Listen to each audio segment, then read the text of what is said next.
Okay, so this is O-level physics winter 24 paper 22. One of the fundamental differences जो हमने past में किया वो IGCSE था, वो 1 hour 15 minutes का होता है. O levels वाला is half an hour longer, so this is a 1 hour 45 minutes paper. Let's get right into it. Question number 1. A jet ski is a type of boat that carries one or two people and travels at high speed on water. 1.1 shows a student riding on a jet ski. The direction of movement दिखाया हुआ है, jet of water दिखाया हुआ है. A high-speed jet of water is forced backwards out of the back of the jet by a pump inside the jet ski. The pump increases the momentum of the water that is forced backwards out of the back of the jet ski. Complete the word equation to show the relationship between the resultant force on an object and the change in momentum on an object. तो या तो आप कह सकते हैं resultant force का आप definition लिख लें, because this is also the equation. आपने कह दिया rate of change of momentum कह दिया, या ऑल्टरनेटली आप अगर इसको और सफाई से लिखना चाहते हैं ताकि जो है न्यूमरेटर डिनोमिनेटर वाजे हो, you can also say change in momentum over change in time. इसको भी एग्जामिनर एक्सेप्ट करेगा. एक और भी एक्सेप्ट करेगा, ओ लेवल्स में चल जाता है, ए लेवल में तो बिल्कुल अनएक्सेप्टेबल होता है, which is increase in momentum per unit time. तो अगर आपने ऐसी कोई चीज़ कही उसको भी एग्जामिनर एक्सेप्ट कर लेता, but I don't encourage it. In 2 seconds, the pump increases the backward speed of 180 kg of water by 30 meters per second. Calculate the backwards force exerted on the water. सही, तो simply मैंने ये equation use करनी है, F equal delta P over delta T. तो जितने से momentum बढ़ा वो मुझे दिया हुआ है, इंक्रीजेज बाय दिस मच, तो ये मुझे डेल्टा P ही दिया है डायरेक्ट. तो mass is 180, the change in speed, the change in velocity दिया हुआ है, that's 30 divided by the time which is 2 seconds, so 90 times 30 हो जाएगा ये, this is 2700 newtons. So आपने एक फाइव तो ये भी ऑब्जर्व किया होगा, because this is an O levels paper, तो इसमें यूनिट्स लिखे हुए हैं. सही है, तो मुझे खुद से लिखने की ज़रूरत नहीं पड़ रही है, IGCSE में लिखना पड़ता है. Using Newton's third law of motion, explain why there is a forward force on the jet ski. अच्छा, momentum में I told you guys about this, that the conservation of momentum and Newton's third law are basically the same thing. अगर ये मुझे कुछ भी नहीं कहता, I could have used either the conservation of momentum or Newton's third law. यहाँ पे इसने Newton's third law कहा है, तो मुझे उसके हिसाब से समझाना है. पहले मैं just in case, even though हमने शायद ऐसा क्वेश्चन किया हुआ है, मैं conservation of momentum के हिसाब से बता दूँ ये कैसे एक्सप्लेन होता. आप कहते हैं कि by conservation of momentum water has momentum to the right, so the jet ski must have an equal momentum to the left by conservation of momentum. अगर पहले कुछ भी मूव नहीं कर रहा, इसका जितना मोमेंटम राइट की तरफ है उसका ही जेट स्की का उतना ही मोमेंटम लेफ्ट की तरफ होना चाहिए, ताकि ये दोनों आपस में कैंसिल आउट करके आपको टोटल मोमेंटम आफ्टर भी ज़ीरो दे रहे हैं. But let's look at what the question actually says. So using Newton's third law of motion, why there is a forward force on the jet ski. तो आपको यहाँ से नज़र आ रहा है that the jet ski basically forces this water out, so it expels the water out. तो मैंने कहा that since the jet ski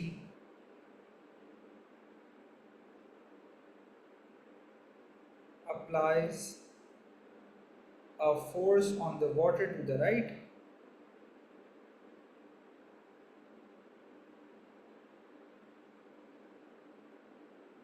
तो ये वही बात है, A on B, B on A, objects का ऑर्डर रिवर्स हो जाता है.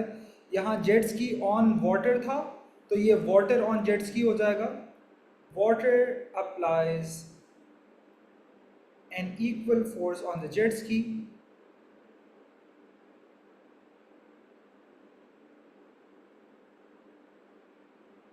बट इसका डायरेक्शन ऑपोजिट हो जाएगा, on jet ski towards the left. सही है. So this is that entire response. The student has a mass of 70 kg and the jet ski has a mass of 280 kg.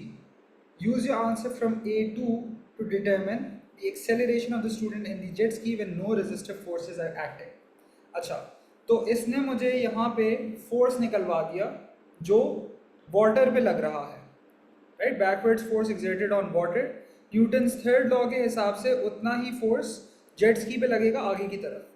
तो मैंने use किया resultant force. अच्छा, मैं इसको यूँ लिखता हूँ, आप अगर सिर्फ एफ लिखना चाहें ये भी ठीक है। ये साइन रिजल्टेंट बता रहा है कि भाई टोटल फोर्स है, लेकिन यहाँ तो कोई फर्क नहीं पड़ता, there are no resistive forces, so the only force is the answer from the previous part जिस 2700 and the acceleration of the student in the jet ski. तो मैंने मासेस को ऐड किया, 70 + 280 and this is a, so 70 and 280 is 350, so 2700 divided by 350 is 7.714, 7.7 भी लिख सकते हैं, 7.71 भी लिख सकते हैं। C, the jet ski reaches a speed of 20 meters per second. Calculate the total kinetic energy of the student in the jet ski at this speed. So हमें मास पता है, हमें जो है, okay, this is not connected, just a minute.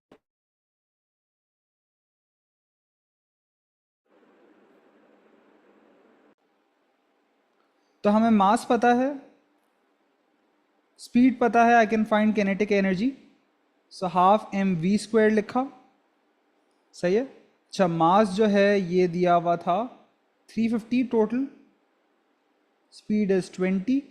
बहुत सारे लोग जो किनेटिक एनर्जी का फॉर्मूला यूज़ करते हैं वो स्क्वायर करना अक्सर भूल जाते हैं, so take care of this. So that's 400 divide by 2 is 200 times 350, ये हो गया 70,000, या स्टैंडर्ड फॉर्म में आप इसको यूं भी लिख सकते हैं, ठीक है। क्या स्टैंडर्ड फॉर्म में लिखना ज़रूरी है? The answer is no, it just looks neater. लेकिन अगर आप नॉर्मली पूरा खोल खोल के भी लिखें, as long as it's 3SF, you would get the mark.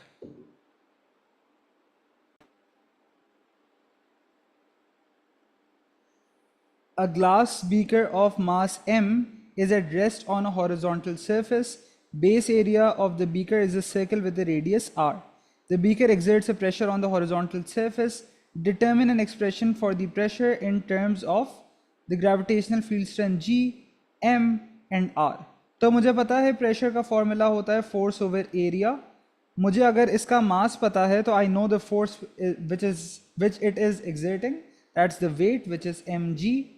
Area उसने मुझे बताया it's a circle with a radius r, so circle of a radius r, the area would be πr²। सो ये 2πr नहीं होगा, that's circumference. Okay, now this question, I think we did this question in the topical session, I may be wrong, I think we did. 2.1 shows the beaker being filled with a liquid from container X. Initially, the beaker is empty. At time t equals to 0, the tap is opened and liquid from container X flows slowly into the beaker at a constant rate. At time t equals to capital T, the liquid stops flowing into the beaker. You have to sketch a graph on 2.2 to show how the pressure exerted on the horizontal surface varies between 0 and 2t. अच्छा,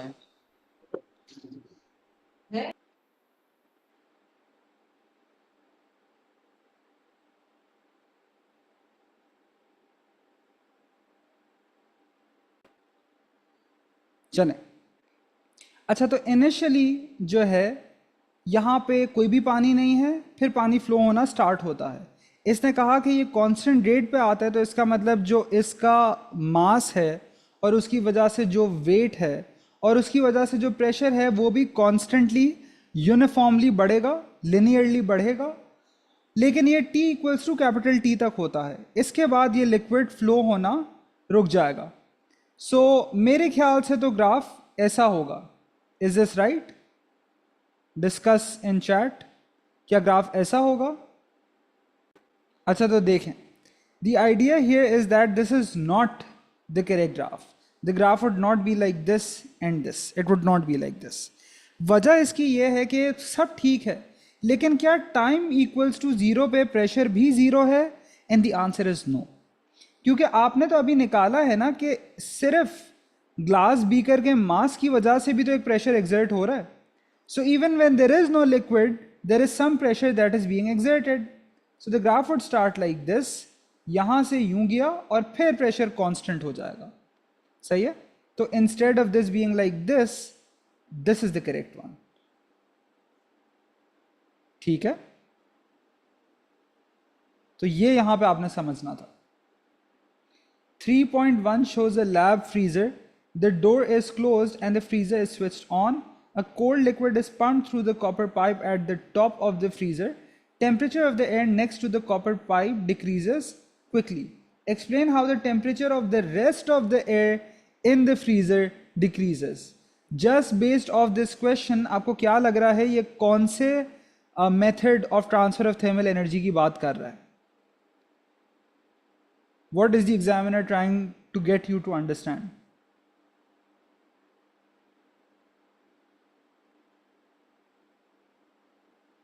The temperature of the rest of the air. जैसे कि मैंने आप लोगों को कल बताया कि एक चीज़ जो पूछी जाती है in convection is how heat is transferred upwards या heat is transferred to all of the water. तो ये convection की बात कर रहा है. ये हमने पढ़ा है ना कि when we want to do convection we should either heat from the bottom or cool from the top. ये cool from the top कर रहा है. और अब मैं जो रिस्पॉन्स लिखूंगा आपको समझ आएगा कि कन्वेक्शन कैसे होगा. So as the air near the top cools. सही. तो सबसे पहले टेम्परेचर की बात की. As the air near the top cools it contracts यानी वॉल्यूम कम हुआ and gets more dense. Now because it's more dense, it's heavier, it sinks down, and less dense, hotter air now rises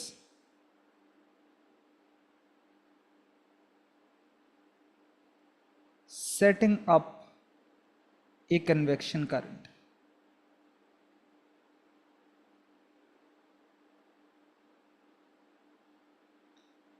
Now look for yourself कि ये कितना elegant response है.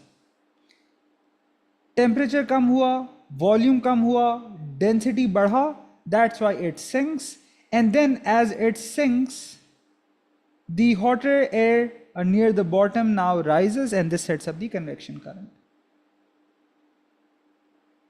The thick insulation shown in 3.1 is made from a plastic material. Plastic is a poor thermal conductor.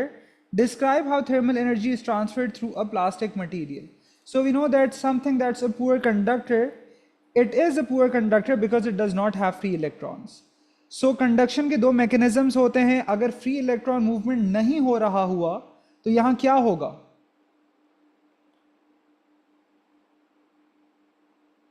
Molecular vibrations. So as particles vibrate because of the increase in kinetic energy,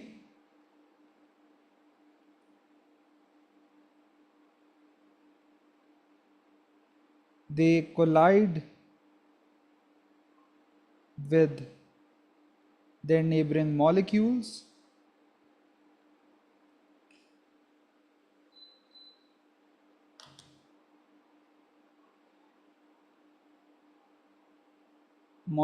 या particles better loves है and transfer some energy to them.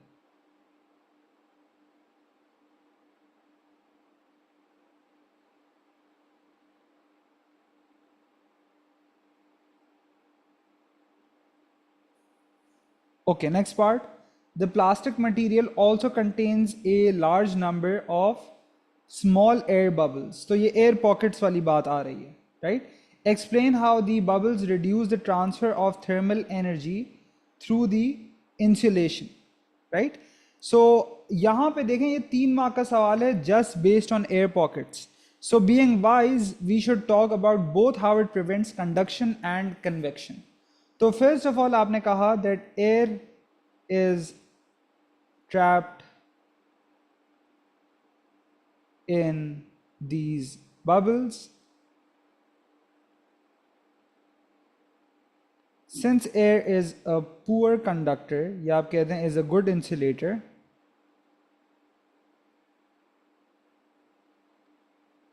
it minimizes conduction.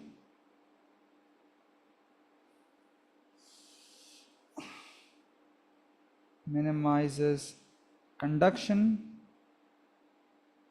और फिर आपने कहा since air is trapped,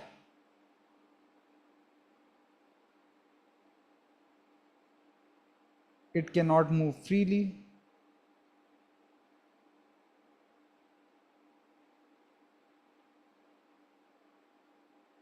Minimizing convection as well.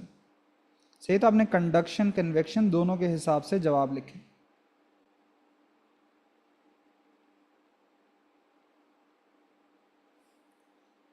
ठीक है. Figure 4.1 shows a large syringe that is sealed at the end at the nozzle by wax. There is a piston inside the syringe. ठीक है. Pressure of the air inside the syringe is equal to atmospheric pressure. तो देखें अभी जो pressure inside है और जो pressure outside है, अगर मैं सोचूं तो ये दोनों तो इक्वल हैं, कोई प्रेशर डिफरेंस नहीं है. तो ना तो ये सिरिंज का जो पिस्टन है ना अंदर जाएगा ना बाहर जाएगा, right, because there is no pressure difference. So आपका जो पिस्टन है ये मूव नहीं करेगा. Volume of air inside is given. Area between the end of the piston that is in contact with the air. तो ये वाले का आपको एरिया दिया हुआ है. Friction is negligible. Calculate the force on the piston due to the pressure of the air inside. ठीक है. तो ये तो सिंपल सा सवाल है. Since pressure equals force over area, force equals pressure times area. Pressure दिया हुआ है 1 इंटू 10 टू द 5. एरिया दिया हुआ है 3.5 इंटू 10 टू द नेगेटिव 3. आपने इन दोनों को मल्टीप्लाई किया, so the answer should be 350 Newton's. अब देखें अगर मैं इन चीज़ों के बारे में पहले सोच चुका हूँ तो ये वाले पार्ट्स का जवाब देना कितना आसान है. ये कह रहे हैं the force on piston in A1 acts to the right. Explain why the piston does not move to the right. तो आपने कहा that since pressure due to the gas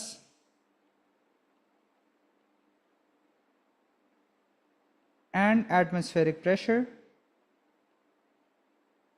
are equal,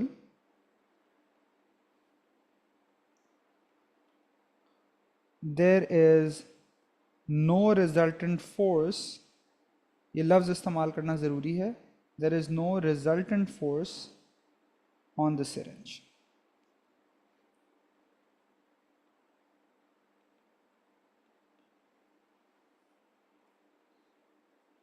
ठीक है.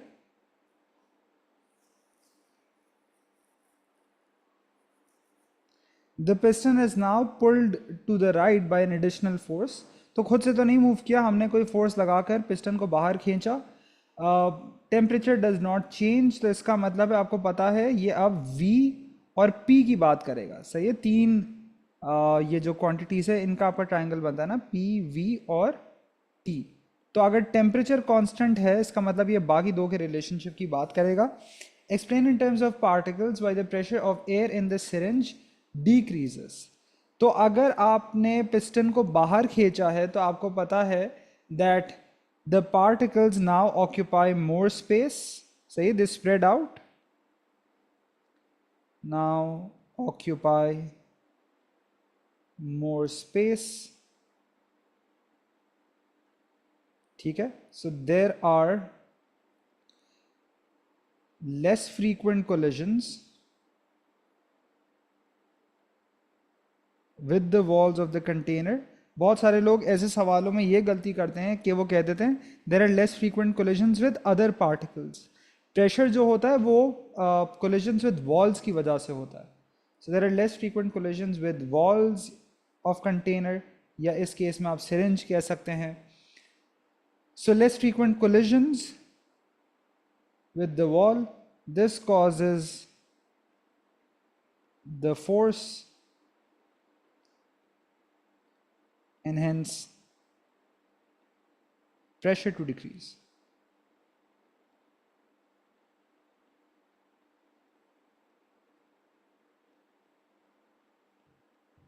ठीक है. Calculate the pressure of the air inside when volume is this much. तो इसके लिए आप यूज करेंगे आपकी ये वाली जो इक्वेशन है P1V1 इक्वल्स P2V2. आपको पुराना प्रेशर दिया हुआ था 1 इंटू 10⁵, वॉल्यूम इनसाइड दिया हुआ है, राइट? और उसने आपको नया वॉल्यूम देकर प्रेशर पूछा हुआ है. सो PV 1 into 10⁵, 1.2 into 10⁻⁴, 1 into 10⁵, 1.2 into 10⁻⁴ equals P2 जो कि मुझे चाहिए, और V2 है 1.5 इंटू 10⁻⁴. 1.5 इंटू 10⁻⁴ को दूसरी साइड ले जाके डिवाइड करूंगा. So the pressure turns out to be 8.0 into 10⁴ pascals. ठीक है.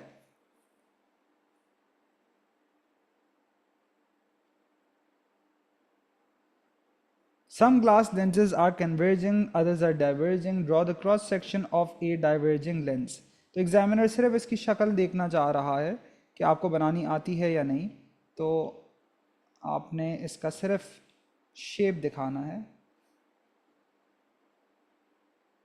So you draw it like this, और आपने फिर इस सेक्शन को यूं जोड़ दिया, सेक्शन को यूं जोड़ दिया, तो ये आपकी डाइवर्जिंग लेंस की शक्ल बन गई.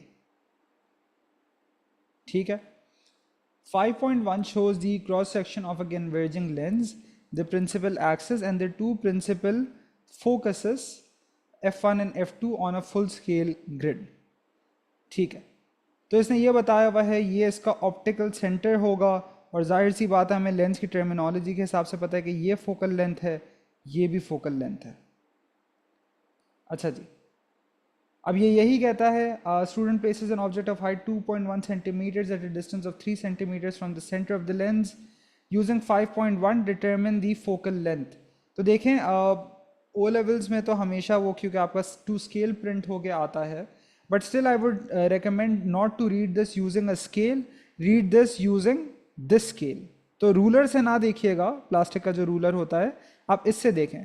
तो 5 डब्बे हैं 1 सेंटीमीटर्स, तो ये देखें यहाँ से ये हुआ एक पूरा डब्बा, और फिर ये इसके 4 डब्बे तक आ रहा है, right? So 1 centimetre is spread over 5 boxes which means each is 0.2, तो ये 1.2 हुआ, 1.4, 1.6, 1.8. So the focal length is 1.8 centimetres. तो आपने यहाँ लिख दिया this is 1.8 centimeters. Draw a vertical arrow of height 2.1 that is 3 centimeters from the lens. Label the arrow O. The arrow O is the object. ठीक है. मुझे 2.1 का बनाना है 3 centimeters from the lens.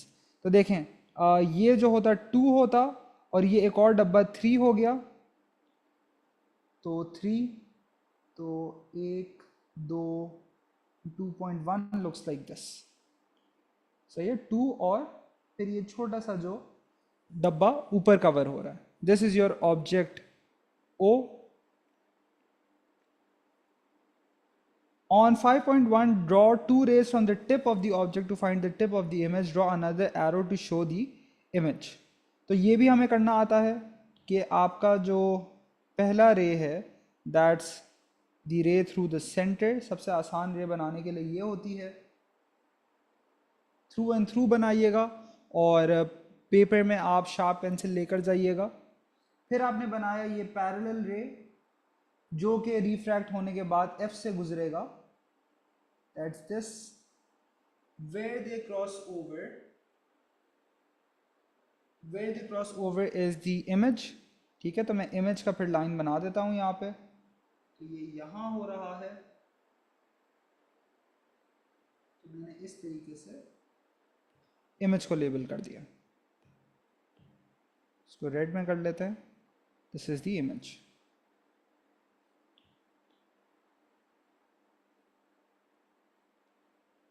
ठीक है. अच्छा जी, using the image marked on 5.1 determine the linear magnification produced. Magnification क्या होता है? Object height over image height, ठीक है। So object height over image height भी कर सकते हैं, object distance over image distance भी कर सकते हैं। तो यहाँ पे अगर मैंने देखा तो इसका तो हाइट दिया हुआ था ना 2.1, राइट। इसका हाइट कितना होगा? तो मैं इसका हाइट देखता हूँ, this is 1 centimetres, 2 centimetres, 3 and this seems like 3.2। तकरीबन ये वाला डब्बा भी कवर हो रहा है। तो मैंने किया 3.2 सेंटीमीटर्स डिवाइडेड बाय, एक मिनट, 3.2 है या 3.1 है? ओके, सो लुक्स लाइक 3.1 एक्चुअली। सही है, 3.1 लग रहा है, ये वाला है ना। एक minute, have I made this wrong then? अच्छा, 2.1 बनाना था, तो फिर हाँ मैंने ये थोड़ा सा गलत बनाया, ये थोड़ा सा नीचे होना चाहिए था। It should have been half way, या यूं होना चाहिए था। Let's try to redraw this as best as we can.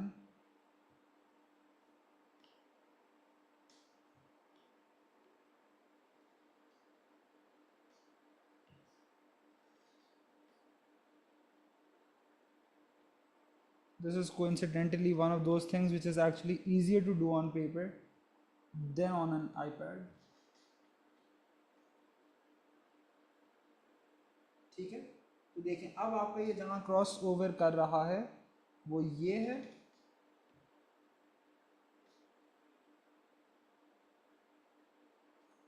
ठीक है। So that's this,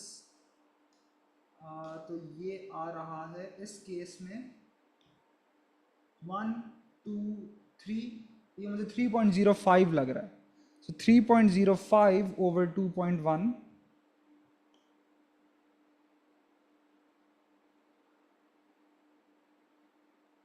O sorry, why would it be 0.05? क्योंकि हर डब्बा 2 है ना। सो इट्स 3.1 ओवर 2.1, 3.2 नहीं था, 3.1 था।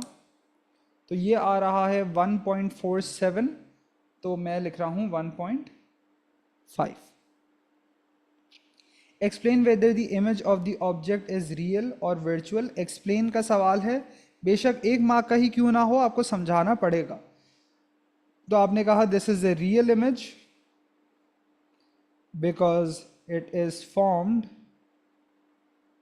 by the convergence या the meeting या the intersection of real rays।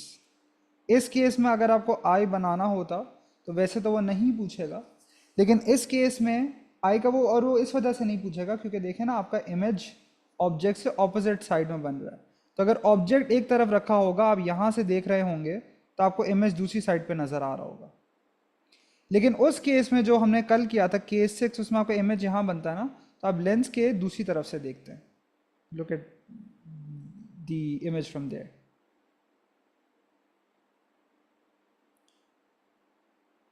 Six point one shows the circuit symbol for a relay and two labeled terminals. By referring to 6.1, explain the effect of a current passing from A to B. तो देखें relay की working आ गई है, बिल्कुल syllabus का हिस्सा है। तो आपने समझाना है कि क्या होगा। तो करंट ए से बी आया तो ये मैग्नेटाइज होगा, इसका मैग्नेटिक फील्ड होगा, and that's going to pull the relay switch and close the circuit. So the coil produces a field which attracts the relay switch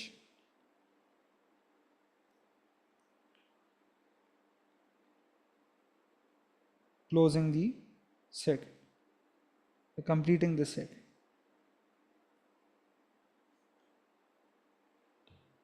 Completing is a better word.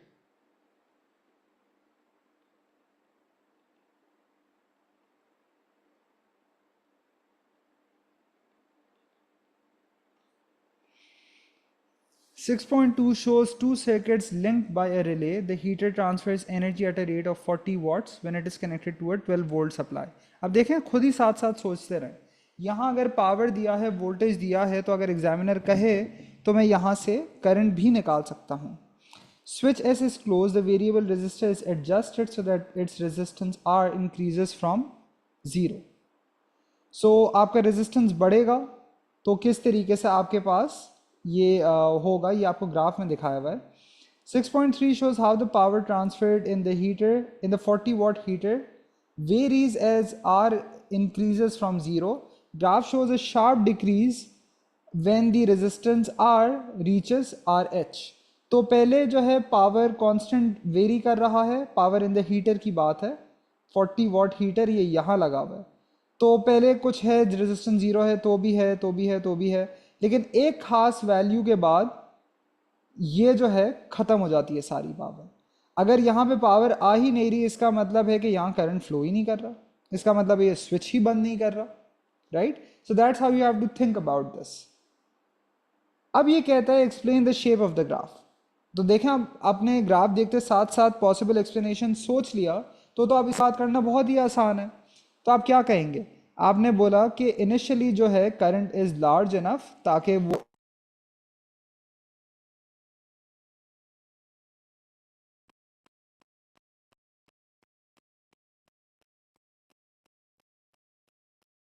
होगा.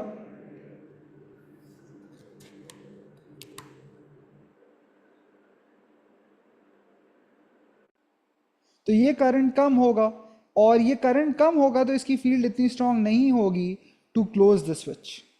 ठीक है, तो यही सारी बातें अब मैं यहाँ बताने लगा हूँ. तो मैंने कहा initially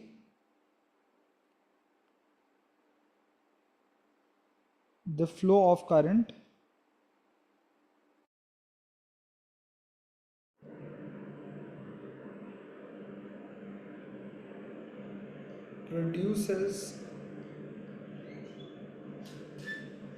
produces a field which closes the switch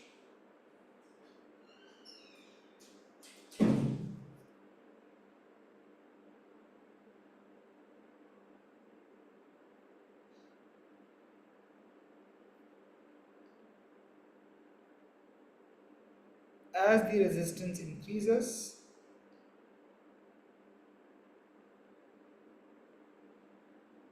Resistance of R increases, current decreases.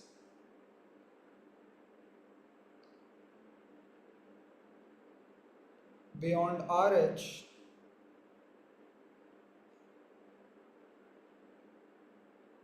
the current is not strong enough.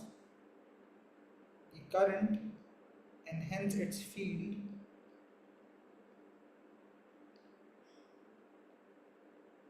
is not strong enough to close the switch.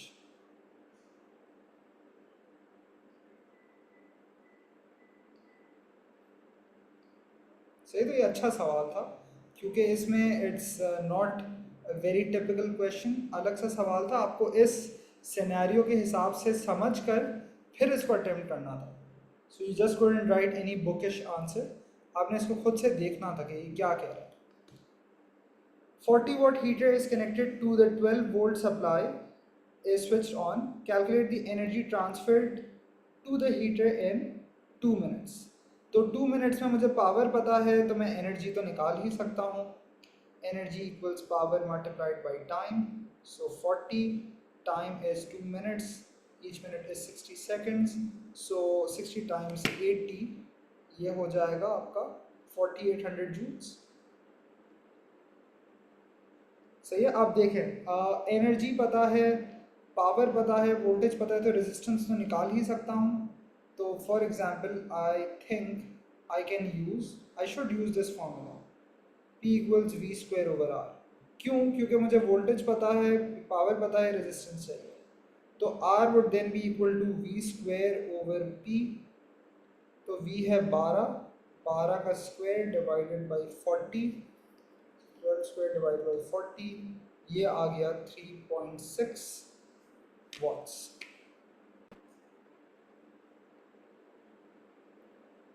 ये वाला हम लोगों ने लाजमी तौर पे किया था. I remember this question in the workshop. Frequency दिया हुआ है 50 हर्ट्ज और मैक्स वोल्टेज दिया हुआ है, बेसिकली एम्पलीट्यूड दिया है वोल्टेज सप्लाई का, दैट्स 300। तो मुझे पता है that my graph, because it's a alternating current main supply, so you know how that looks like. So this is going to be from 300 और नेगेटिव 300 होगी इसकी मैक्स और मिन values.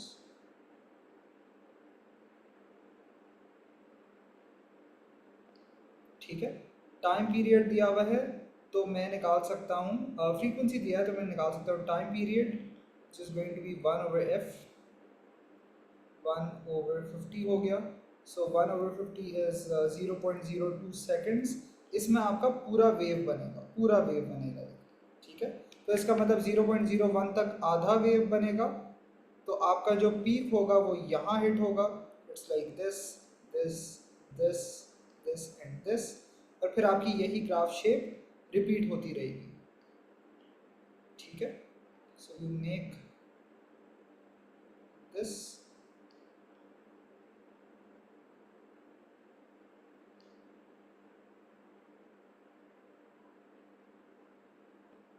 like this,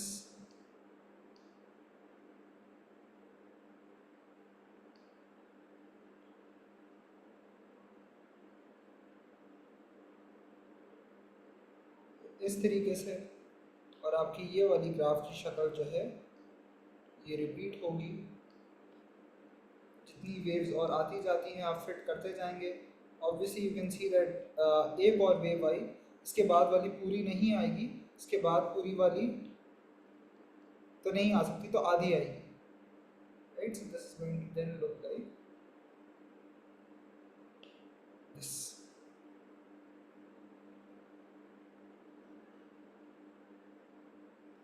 Going on, 7.2 shows the mains power supply connected to the primary coil of a transformer.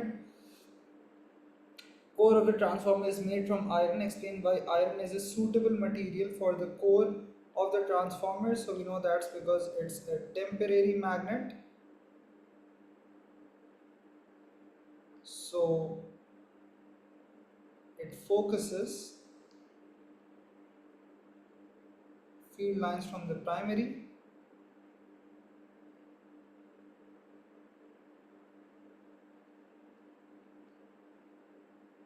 to secondary. Explain why there is a voltage across the secondary coil. तो ये questions तो अब हमें करने आने चाहिए, transformer की working का सवाल बार बार पूछा जाता है। तो आपको नज़र भी आ रहा है कि जो इनपुट होता है ट्रांसफार्मर्स के लिए ऑब्वियसली वो AC होता है, ऑल्टरनेटिंग होता है। So the alternating current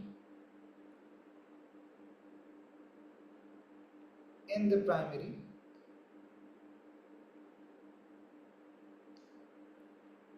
produces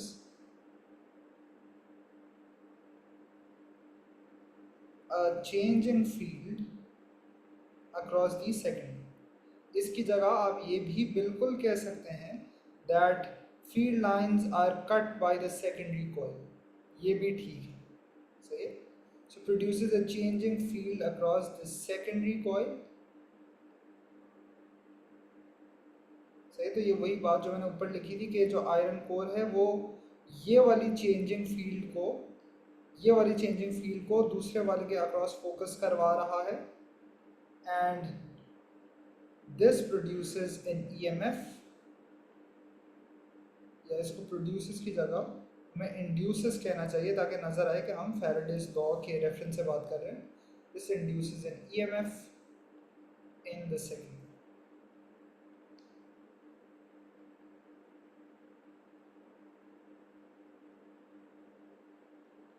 There are 60 turns on the secondary, calculate the max value of voltage across the secondary। तो उसने प्राइमरी का मैक्स, प्राइमरी का टर्न्स दिया है, सेकेंडरी का टर्न्स दिया है। प्राइमरी का मैक्स दिया था 300 और सेकेंडरी का मैक्स पूछा है। So we use that turns ratio वाली equation, NP over NS equals VP over VS। सही है, तो सेकेंडरी का चाहिए तो that's VS equals VPNS over N P. तो वी पी जो प्राइमरी में है वो 300 है, सेकेंडरी में टर्न्स 60 हैं, प्राइमरी में टर्न्स 750 हैं, 750। So this turns out to be 24 volts. ठीक है, this is a question that we done पहले भी। अच्छा, let's look at this one. The isotope thorium decays by alpha particle emission. Describe the composition of an alpha particle. आपको पता है helium nucleus होता है, तो आपने कहा कि हीलियम न्यूक्लियस का जो composition होता है दैट्स 4 2, तो 2 protons and 4 minus 2, 2 neutrons. State the name of particle that is identical in composition to an alpha particle. मैंने कहा हीलियम न्यूक्लियस कहना ज़रूरी है, सिर्फ हीलियम से बात नहीं बनेगी, क्योंकि अगर आपने सिर्फ हीलियम कहा you are implying it's an atom and that means it has electrons, जो कि गलत है। Alpha particle of thorium-230 produces an isotope of radium. Number of neutrons in a neutral atom of this isotope, तो ये है 230, 92 है thorium, alpha decay होगा, radon बनेगा, sorry radium, so I don't know what the symbol is, it's right R plus 4 2, तो ये 230 minus 4 होके ये बना होगा 226, और ये 92 minus 2 होके बना होगा 90। इसने पूछा है न्यूट्रॉन्स, तो न्यूट्रॉन्स हो जाएगा 226, the nucleon number minus the proton number, that is 130। एक minute, have I made a mistake? 230 decays by alpha emission. Number of neutrons in a neutral atom of this isotope of radium. या तो ये 4 से कम हुआ, 230 minus 4 is 226। अच्छा sorry, ये 90 है ना, माय बैड, दिस इज 90, पहले वाला 90 है, तो 90 minus 2 is 88, so yeah, और 226 minus 88 ने आपको दिया 138। तो इवन दो ये 1 मार्क का था, इसमें वर्किंग अच्छी खासी है इसके पीछे, there is no other way to do this.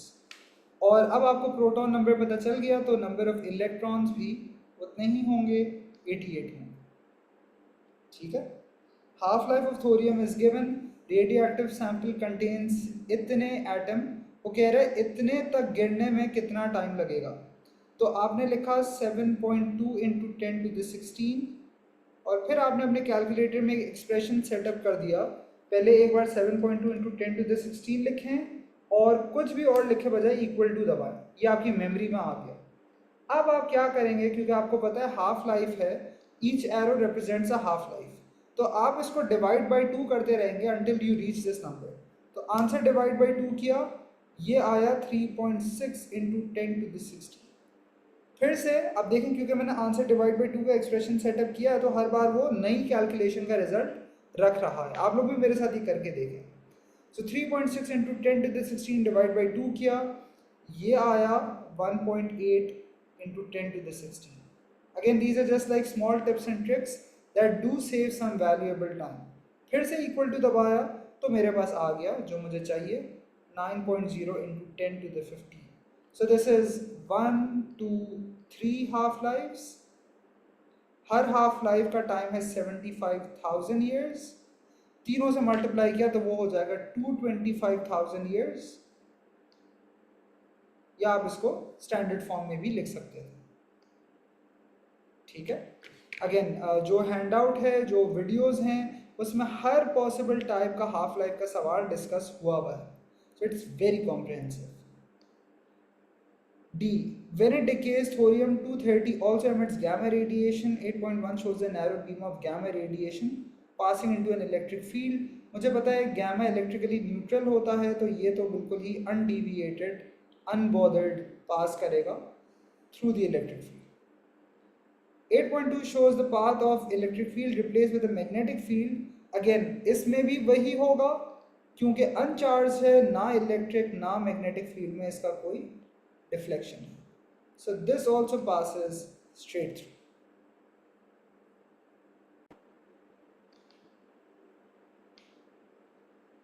The Earth has a radius of 6.4 into 10 to the 6 meters and rotates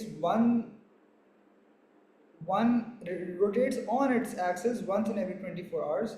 9.1 shows that as the Earth rotates, objects on the surface of the Earth move in circular paths around the axis of rotation. Calculate the speed of an object on the equator as it moves in a circular path around the axis of rotation. तो equator पे है तो इसका मतलब ये अर्थ के centre से radius जितना ही दूर है तो हमें स्पीड चाहिए. So speed is distance over time. Again, we've also done this question before, पर इस केस में जो है डिस्टेंस कवर करेगा that's a circumference. So 2 pi R over the time. ठीक है. अच्छा, यहाँ पे जो है वंस एवरी 24 आवर्स, या अगर एग्जामिनर नहीं भी कहता आपको पता होना चाहिए. सो 2 पाई, रेडियस दिया हुआ है 6.4 इंटू 10 टू द 6, टाइम है 24 आवर्स. मैं देखता हूँ क्या यूनिट दिया हुआ है. हाँ, यूनिट में सेकंड्स है तो मुझे भी आवर्स को सेकंड्स में कन्वर्ट करना पड़ेगा. 24 आवर्स मिनट्स में किया, सेकंड्स में किया. सही है. फिर इसको मैंने एवेल्यूएट किया तो to 2SF this is turning out to be 470 meters per second. Explain why the speed around the axis of rotation of an object on the earth decreases as distance from the object from the equator increases. तो देखें अगर मैं equator से दूर जाता जाऊंगा तो देखें that it's going to trace out consecutively smaller and smaller circles. तो सर्कमफ्रेंस जिसकी वजह से डिस्टेंस कम होगा, टाइम ऑफ रोटेशन तो सेम ही है 24 घंटे, तो इस वजह से आपके पास जो स्पीड है ये कम होगा. तो आपने कहा that the circumference of path decreases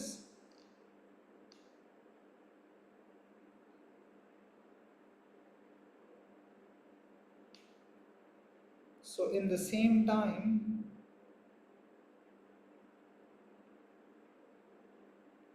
less distance is covered.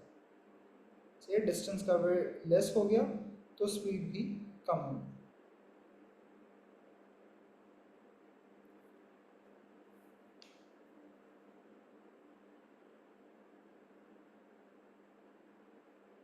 The earth moves around the sun because a force acts on the earth. State what provides this force. तो ये है gravitational force of attraction जो होता है.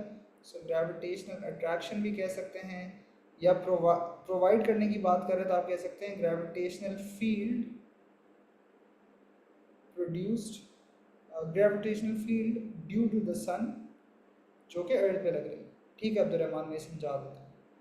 देखें इस part में क्या है कि इसने कहा कि इक्वेटर से अगर फासला बढ़ेगा तो क्या होगा.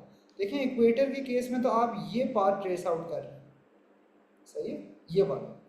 अब जिस तरीके से मैं दूर जाऊंगा तो ये देखें ना, अब उतना बड़े सर्कल में थोड़ी ट्रेस आउट कर रहा हूँ, अब इतना होगा. और दूर चला गया तो इतना होगा.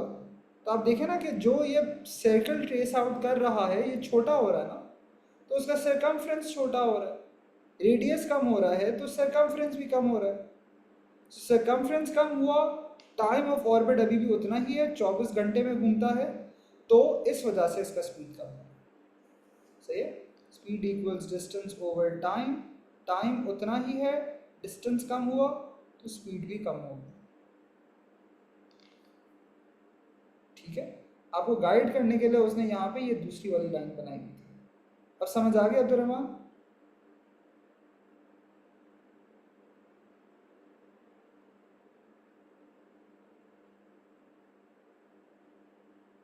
Orbit of the Earth around the Sun is an ellipse. Describe what happens to the magnitude of the force that acts on the Earth as it moves in this elliptical orbit.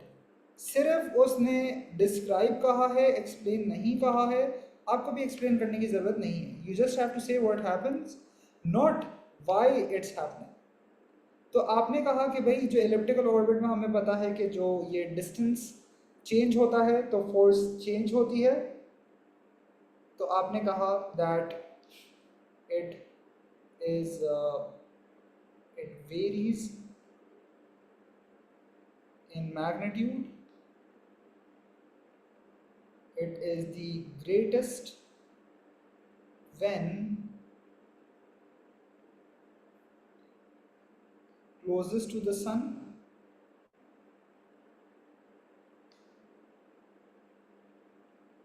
and least, या मैं इसके बजाय max और मिन के बजाय ये भी कह सकता हूँ and decreases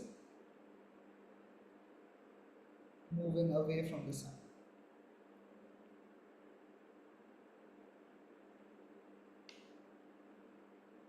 Explain why the earth travels the slowest when it's at its furthest distance from the sun.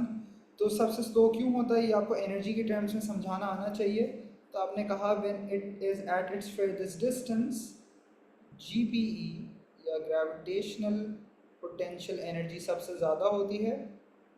जैसे कि when we used to talk about the MGH formula, तो उसमें जो height है, imagine that the height is the distance from the sun. So gravitational potential energy is greatest by conservation of energy.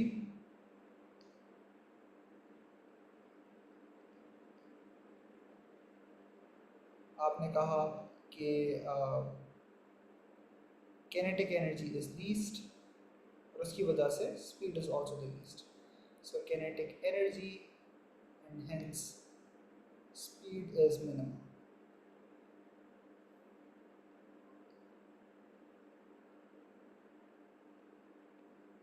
ठीक है.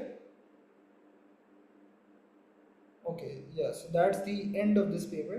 और हमने काफ़ी अच्छे टाइम में कवर किया. This is even less than an hour. So yeah, so that concludes this paper.